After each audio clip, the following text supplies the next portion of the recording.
Systematic tedder আমি একদিনে কিন্তু একটার বেশি ট্রেড নেই না, কখনো কখনো দুটো হয়ে যায়। তো আজকে এক্সাইড ইন্ডাস্ট্রিতে দেখতেই পাচ্ছেন, আজকে আমার এটা সেকেন্ড ট্রেড ছিল।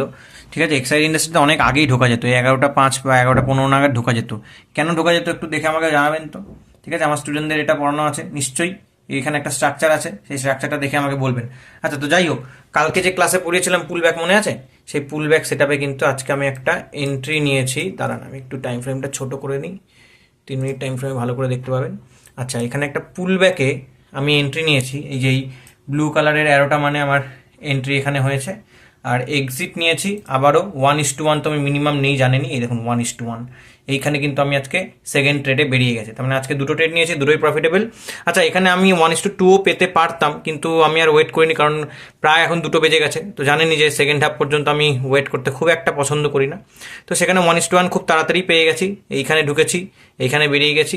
তো ইন্টারডেতে এইটুকু মোমেন্টাম আজকের দিনের জন্য ক্যাপচার করা আমার জন্য ইনাফ। তো দ্যাটস অল, থ্যাংক ইউ সবাইকে।